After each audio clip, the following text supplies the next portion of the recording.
With the 2024 US election fast approaching, it can be easy to get caught up in the personalities of the two candidates, rather than their tangible vision for the country. With this in mind, we've put together a side-by-side comparison for the explicit policies intended to be enacted by both Republican nominee Donald Trump and the Democratic nominee Kamala Harris. Some of the policies chosen represent issues that are specific to the United States in the current year, such as foreign policy within Ukraine and the US-Mexico border. Others are more general issues such as education, crime, and the economy. Although Kamala Harris only emerged as the Democratic candidate quite late into the election cycle, her time as vice president thankfully makes it easy to keep track of her policies. For the sake of simplicity, we're going to be talking a lot about the policies of the Biden administration she served under, but expand to her own positions when she holds differing or contradictory views. This might take a little longer, but it is what it is. Mr. Trump is obviously a lot easier, as we can simply refer to his own time in office. In general, we did our best to pull directly from the campaigns or direct statements from both candidates. When this wasn't possible, we either referred to specific experts or used previous policies from their administrations as the next best thing.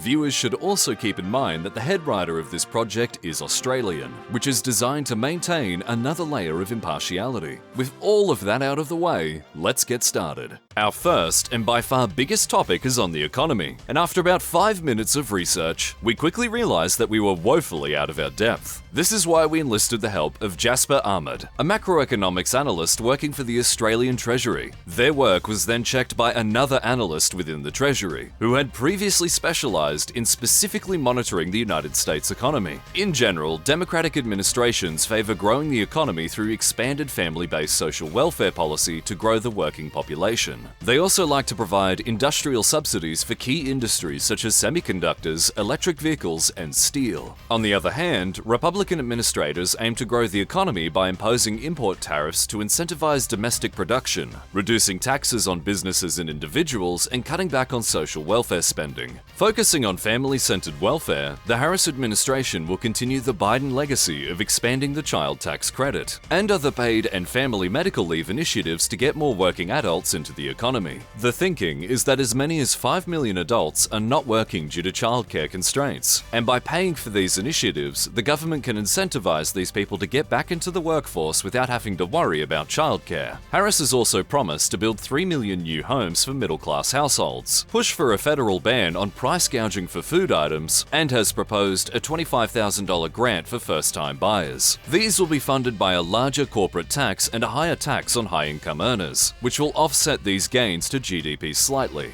However, this is expected to have a net positive effect on GDP and inflation going forward, with economists projecting real GDP growth to increase by as much as 1% in late 2026. Meanwhile, inflation would be expected to increase by a peak of 0.2 additional percentage points in 2028, before returning to normal in 2030. While both parties will be more protectionist against China going forward, the Harris administration will be focusing on subsidiation of key strategic industries, such as semiconductors, EVs, and manufacturing. Crossing over to the red corner, and one of Trump's biggest economic achievements was the passing of the 2017 Tax Cuts and Jobs Act. Among other things, this has lowered the corporate tax rate to 21%, a move which would see corporate profits immediately increase by 6.4%, and corporate tax revenue drop by 45.2%. As a result of the Tax Cuts and Jobs Act, GDP is projected to grow between 0.06 and 1% by 2027, although this growth is heavily concentrated at the top end of the economy. In his proposed second term, Trump has led with a much more radically protectionist trade platform, even going as far as proposing a 10% tariff on all imports to the US. While this remains a very real possibility, a more likely scenario is an administration that enforces targeted tariffs against the EU and China. More tariffs themselves would benefit specific domestic industries such as manufacturing and agriculture, as foreign companies would immediately become far less competitive within the United States. Alternatively, a universal import tariff would have immediate politically unpopular consequences, including inflationary pressures and a substantial negative impact on GDP. For the US, this could mean an additional 0.6 percentage points of inflation and a peak decrease in real GDP of approximately 1.8% by 2028. On a global scale, economists project a 10% universal tariff within the United States would see world GDP drop by 0.3% lower by the end of the decade. In a scenario where tariffs are limited to the EU and China, the US economy would still face challenges, but these are largely mitigated by the expansion of the aforementioned Trump-era Tax Cuts and Jobs Act. Real GDP growth in this scenario peaks at around 0.6% of additional real GDP growth in 2027, as more people have more income in their pockets. However, inflation would be expected to rise due to both increased costs from tariffs and the larger money supply from lower taxes. In this scenario, inflation would peak at around 0.3 additional percentage points in 2028 before returning to normal in 2033. In the long term, however, Trump's limitation of immigration will lead to overall lower rates of real GDP growth, as the working age population in the US will shrink relative to its non-working population. We're not going to get into this too much now, as we'll go more in depth on immigration policy a bit later. In a Statistica poll from July this year, it was found that inflation and prices were the single most important issue for US voters going into the election. With this in mind, it seems as if economists themselves are not nearly as concerned. Writing about this difference in perception, Claudia Sahm, a former Federal Reserve economist, writes, quote, "A far more productive use of our time is to try and understand why people are extra gloomy now. The key word is extra." Economists would agree that, all else being equal, the 16% increase in overall prices from January 2021 through March 2023 would be cause for gloom. But all else is not equal. Unemployment has been under 4% for more than 2 years, while median wages are up 18% and more for low-wage workers. And even with higher prices, consumer spending is up 11% in nearly every major category, including food at restaurants. As our macroeconomics analyst would later translate, contrary to public perception, the US economy is actually doing really well right now, and most people are better off than they were pre-pandemic. However, consumers haven't tended to feel better off, as the cost of essential goods and services have grown alongside wages. This isn't to say there isn't a subsection of people who are genuinely worse off post-pandemic. The working class especially have been particularly shafted, as increased housing costs and higher credit card interest tends to hit lower-income households the hardest. Housing prices increasing 47% since the pandemic have also made it difficult for renters to break into the housing market, leaving another group feeling left behind in an otherwise strong economy. For specifically housing, the Biden administration attempted to use federal grants to incentivize states and cities to loosen land use regulation to build more housing. This is along with a $258 billion budget proposal for 2025, which is designed to make it easier for people to become homeowners. President Trump didn't pursue quite as many policies to reduce the cost of housing during his term, although he did propose budget cuts to programs that provided housing assistance and subsidies. Mr. Trump did, however, create an Opportunity Zone program, which was designed to encourage businesses to invest in lower-income neighborhoods, a program which saw mixed results. Going forward, Trump has proposed building 10 new Freedom Cities on federal land to tackle the housing crisis. For Americans who might be concerned with the nation's enormous deficit, you won't find solutions among the two major parties, as both are expected to raise the budget deficit in the short term with no real plans to cut down on spending. The difference is where the money comes from, with Democrats aiming to raise revenue from business taxes and from the additional growth driven by their spending on family welfare. Republicans, meanwhile, aim to raise revenue from increased tariffs and decrease spending on both social safety benefits and climate-related provisions, which leads us nicely into our next section. We now move on to climate change and the environment. This is another one of those topics which left us a little out of our depth, which is why we enlisted the help of climate scientist Kyle Buffington from the Oregon State University to double-check our work. Both candidates have very different track records when it comes to environmental policy, with Harris expressing a commitment to make the nation net zero by 2050, and Trump opting to put aside climate concerns in favor of attaining energy independence. To start with the blue corner, the biggest climate package passed during Harris's time as vice president was the 2022 Inflation Reduction Act. This included the largest federal climate change investment in US history, putting aside $3 trillion over a 10-year period. Biden's term has also seen funding shifted away from fossil fuel subsidies and towards incentives for green energy. Biden's administration would also roll back a number of policies from Trump's first term, which reinstated wildlife protections, blocked the construction of the Keystone XL pipeline, and halted extraction of oil and gas on federal land. Harris herself has an extensive history of backing environmental bills, and during her run for president in 2019, she proposed an incredibly ambitious $10 trillion plan to move the US to a 100% renewable renewable power grid by 2030. You can comfortably bet another $10 trillion that this won't happen. But Harris certainly has a track record of pushing for ambitious climate reform.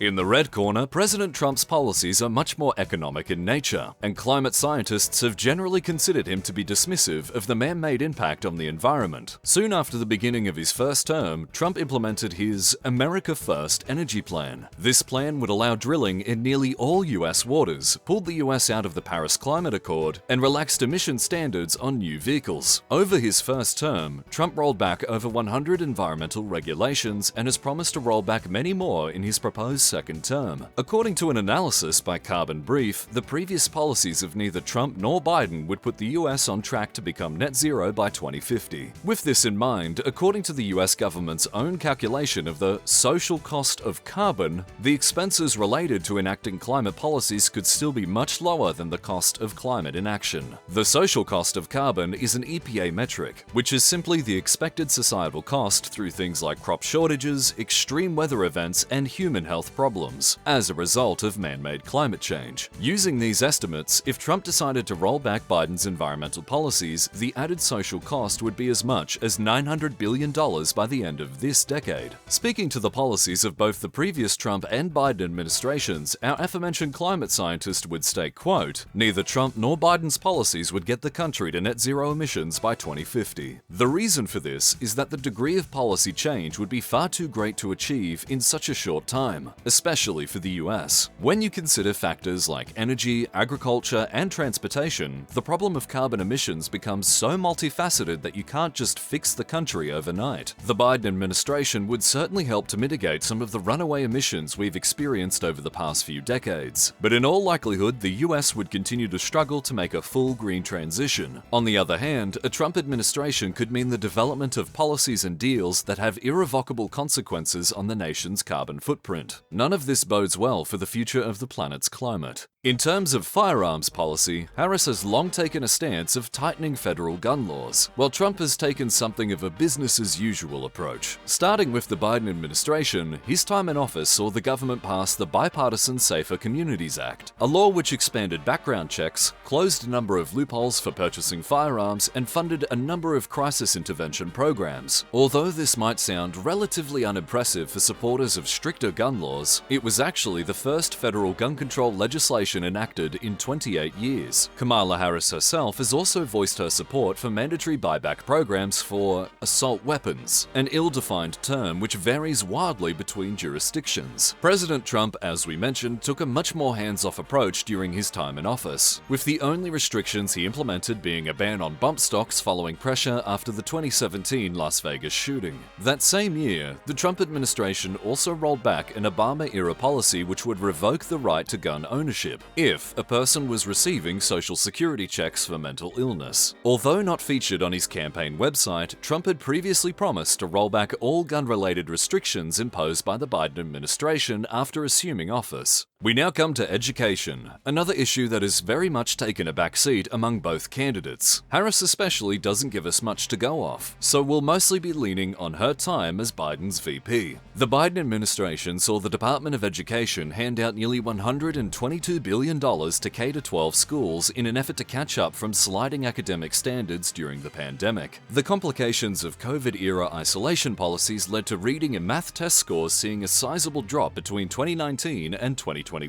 And this $122 billion relief package, although enormous, still stands as Biden's most sizable legacy when it comes to education. Aside from this, Biden's administration has also been opposed to federally funding for-profit charter schools and providing tax incentives for parents who send their children to private schools. Moving on to higher education, and Biden has approved over $150 billion in student debt relief, although in 2023 the Supreme Court struck down a proposal for another $400 billion. The Biden administration has also launched a plan which was designed to make it easier to pay off student debt and eliminates cases where interest outpaces loan repayments. The Trump administration saw much more of a focus on school choice, a policy which offered tax incentives for parents sending their children to private schools. This policy would also relax the requirements for colleges to receive federal funding, meaning these institutions would no longer need to prove that their graduates met any debt-to-earnings ratios after entering the job market. Unlike Harris, Trump also seems to have a more specific vision when it comes to education in his proposed second term. His plan calls for a certification program for teachers who embrace patriotic values and has proposed abolishing teacher tenure, a policy which prevents teachers from being fired for any non-work related reason. Trump is also pushing for the reduction of administration roles within education, as well as adopting a parental bill of rights. Trump's plan for a second term also includes cutting federal funding for any schools that teach, quote, critical race theory, gender ideology, or other inappropriate racial, sexual, or political content onto our children. Crime is yet another topic the Trump and Biden administrations have approached very differently during their own terms. To start with President Trump, he's often stated to have a tough-on-crime approach to law enforcement, and his administration oversaw more federal executions than any president in the last 120 years. The Trump administration also gave a fair amount of leniency to police departments,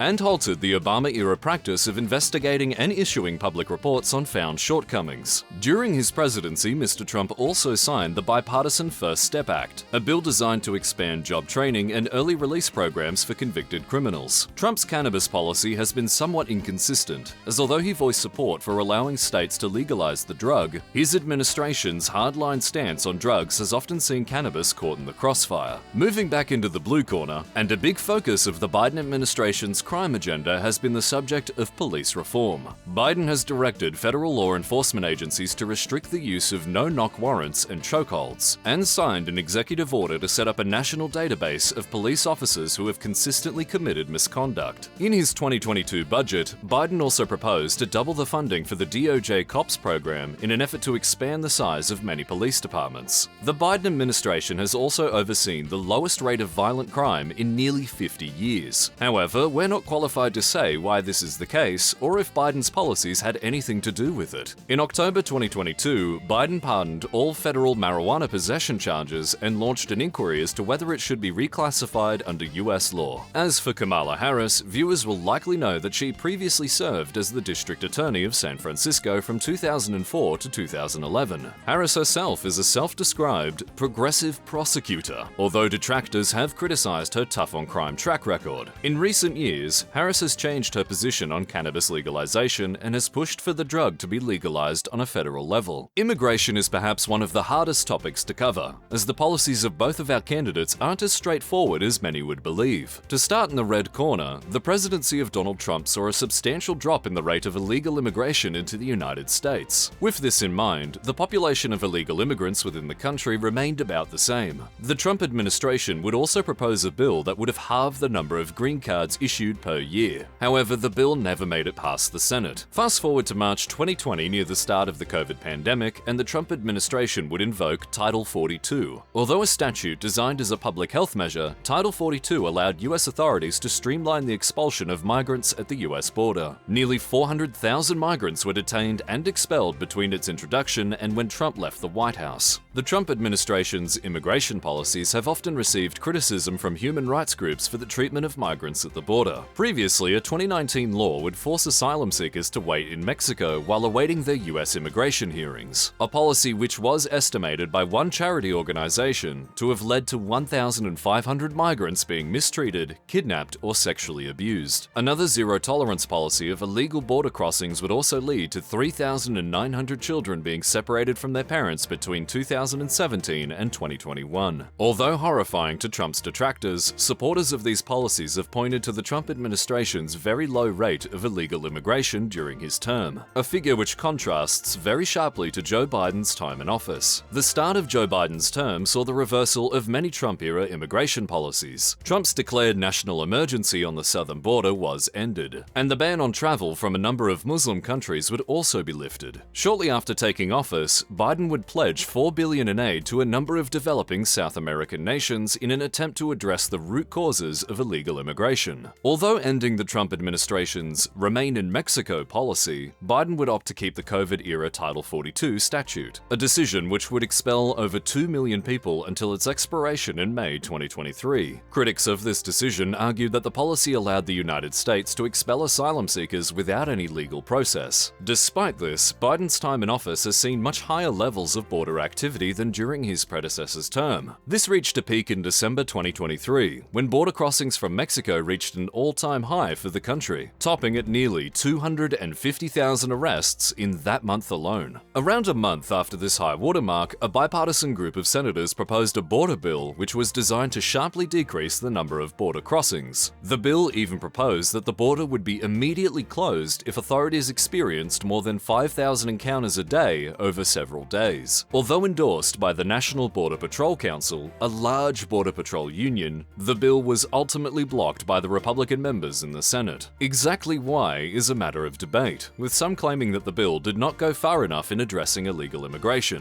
and others believing it was an attempt to stop Biden from shoring up one of his weakest policy positions in an election year. We don't know what to make of these claims, but we left our list of sources in the description for anyone who wants to look into it themselves. In any case, fast forward to June 2024, and Biden would sign an executive order which would shut the border down if crossings averaged more than 2,500 a day. Although criticized by more progressive members of his party, the order immediately saw border crossings drop to a 3-year low. Harris herself has not deviated much from Biden's immigration policies, but has long remained one of Trump's biggest critics for the treatment of migrants during his term. With all of this in mind, should President Trump be re-elected, he has promised to reinstate Article 42 and his Remain in Mexico policy. He has also vowed to detain all migrants crossing the border illegally and pledged to conduct, in his own words, the largest deportation effort in US history. Mr. Trump has also stated that he would end automatic citizenship for children born within the United States. However, this will likely come with a number of legal challenges. We now turn to the topic of health, and admittedly, the American healthcare system was so confusing that this was the only section where we compromised on our "don't let an American touch the script" rule. For non-Americans, we first need to learn 3 basic terms. The first is Medicare, which is a federally funded and operated insurance program that assists the elderly in saving on healthcare costs. This isn't to be confused with Medicaid, a state and federally funded insurance plan which is operated by each state and is designed to help lower-income citizens afford necessary medications. The third term is the Affordable Care Act, a law passed in 2010. This law provided lower-income citizens with tax credits to afford healthcare coverage and expanded Medicaid benefits to more people in the states that opted into them. It also required insurance companies to cover individuals with pre-existing conditions like cancer, asthma, and diabetes. To start with Kamala, we don't actually have her campaign stance as of time of writing, so we're just going to go with the stance of her party. The official Democratic Party platform includes references to all parts of the healthcare system that we went over previously, including establishing access to affordable healthcare as a right for all citizens. Instead of pushing for universal healthcare, the Biden administration initially campaigned to create a public option for health insurance. Basically, the US government would make their own healthcare insurance option, and with its sizable bargaining power, it would theoretically have more sway to negotiate better prices. As we now know, this didn't happen, and many suspect that this is because the health industry is the largest lobbying sector in the country. Unsurprisingly, health insurers don't like the idea of the government making their own insurance option,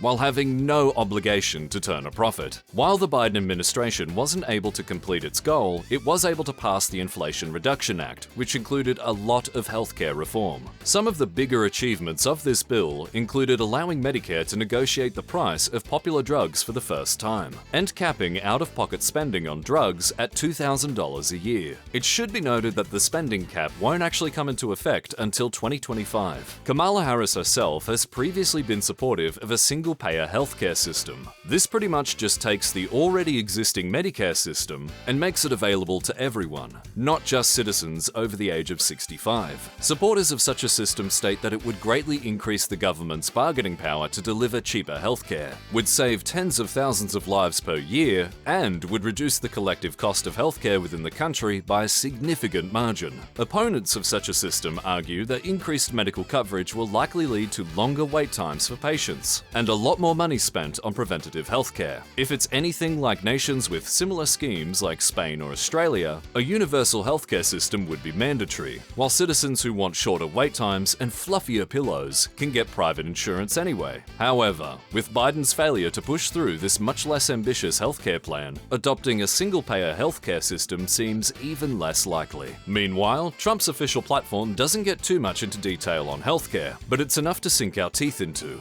Mr. Trump's official stance includes promising not to cut a single dollar from Medicare Medicare, increasing competition and choice in prescription drug options to lower prices, and preventing illegal immigrants from using Medicare and other healthcare programs. It should be noted that outside of migrants classified under DACA, illegal immigrants have no way of using any federal or state-funded medical programs like the Affordable Care Act, Medicaid, or Medicare. It should also be mentioned that during the 2020 pandemic, Mr. Trump and his administration were fighting in court to invalidate the entirety of the Affordable Care Act, which would have left over 100 million Americans without health insurance. Mr. Trump has attempted to repeal the Affordable Care Act on multiple occasions, and many suspect that these attempts will continue into a second term. During Mr. Trump's first term, he attempted to replace the Affordable Care Act with the American Health Care Act of 2017. This was essentially just a watered-down version of the Affordable Care Act. Research by two political scientists from MIT and Stanford showed the American Health Care Act was, quote, the most unpopular piece of major legislation Congress has considered in decades. It should be noted that the Affordable Care Act was initially unpopular when it was first introduced in 2010, but more recent polls have indicated that it now has a 57% approval rating. Healthcare has been an area that neither party has made significant headway in recent years, although both Trump and Biden administrations have pushed for increased transparency when it comes to the costs associated with hospital stays. As an extension of the health section, we also have abortion, a topic in which our candidates also have differing opinions. Starting in the red corner, President Trump has taken credit for overturning Roe v. Wade, as the Supreme Court decision was helped in large part by 3 appointments made during his term.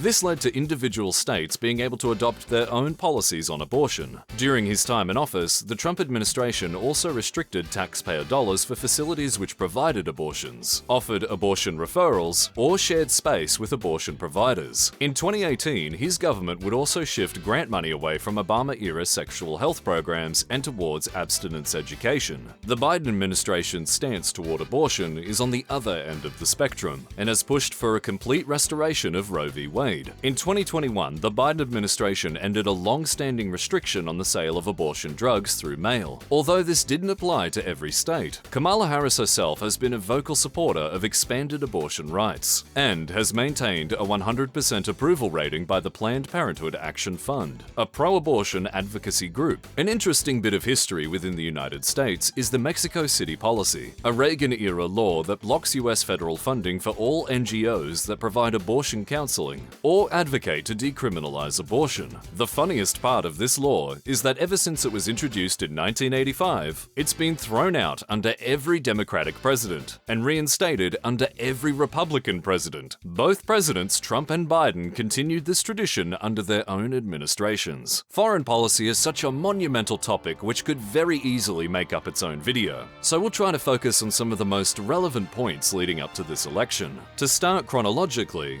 the Trump presidency followed an America First stance and has taken policies which some have characterized as semi-isolationist. Notable milestones over Trump's first term include his historic visit to North Korea, the drawdown of troops from within the Middle East, and the US withdrawal from the UN Human Rights Council, the Trans-Pacific Partnership, and the Paris Climate Agreement. The Trump administration also oversaw the death of Islamic State leader Abu Bakr al-Baghdadi and the assassination of Iranian General Qasem Soleimani. Trump also quite famously pulled the United States out of the Iran nuclear deal, undoing what many considered to be one of the most significant foreign policy milestones of the Obama administration. Joe Biden's foreign policy, in contrast, has been described as more collaborative and pragmatic, which is perhaps unsurprising for someone who was chairman of the Senate Foreign Relations Committee as early as 2001. The Biden administration would rejoin the aforementioned partnerships and agreements which were withdrawn under Trump's presidency. Biden did, however, maintain stances which were held by his predecessor, which included a desire to limit Chinese influence and the reduction of a US military presence within the Middle East. Joe Biden quite famously oversaw the withdrawal of US troops from Afghanistan in August of 2021, ending the 20-year occupation to the mixed sentiment of US voters. Historically, Kamala Harris has differed very little from Joe Biden's foreign policy positions. The two biggest topics ahead of the election, however, have been the conflict between Israel and Hamas and Russia's invasion of Ukraine. On the Israel and Hamas conflict, Joe Biden's administration has been consistently supportive of the nation of Israel and have vetoed several UN Security Council resolutions calling for humanitarian ceasefires. The Biden administration has sent over 100 weapons shipments to Israel since the outbreak of the war. As the conflict conflict has progressed, however, Biden has become more critical of Israel's military presence in Gaza, a campaign which has claimed the lives of tens of thousands of Palestinian civilians. Biden has since blocked a number of weapons shipments to Israel. The official stance of the Biden administration is an eventual two-state solution for the region.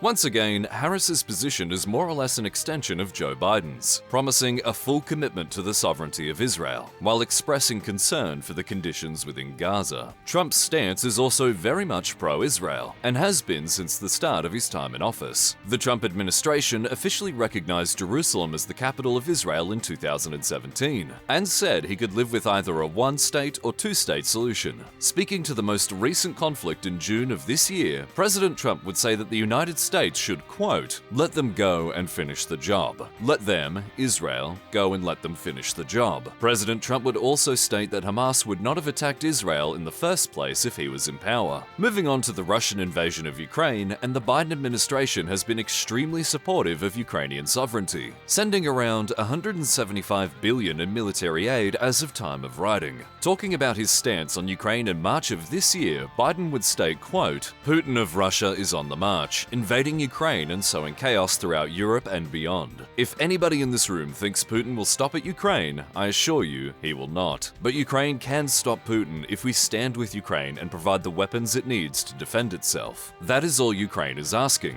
They are not asking for American soldiers. We could not find any instance where Kamala Harris has contradicted Biden's stance towards Ukraine. President Trump, however, has been critical of the Biden administration's Ukraine policy, and has stated that other NATO members have not paid their fair share of Ukrainian aid. Whether this is true depends on a matter of perspective. The United States has undoubtedly provided more in aid to Ukraine than any other country by a very wide margin. However, it only ranks 17th highest when measuring as a share of GDP. Mr. Trump has previously stated that should he win a second term, he would meet with both Volodymyr Zelensky and Vladimir Putin and end the conflict within 24 hours. It is not clear what Trump means by this, but commentators have assumed that this would mean Ukraine giving up territory in exchange for a ceasefire. Much like the Israel-Hamas conflict, President Trump has also stated that Russia would never have invaded if he had been president at the time. Viewers should keep in mind that our breakdowns of what a future Trump or Kamala presidency would look like are purely based on the best information we have. We didn't want to be the first to tell you this, but very often politicians don't end up following through on their promises for one reason or another. With this in mind, if you find that we missed any important details in our breakdown, or believe that we missed out on any important context, we'd like to welcome you to let us know in the comments. Even the experts we reached out to mentioned that they often found conflicting statements about certain positions, so hopefully you can collectively fact-check us if we didn't get everything right. Viewers who wish to support videos like this can feel free to subscribe or support us on Patreon. But until next time, have a fucking good one.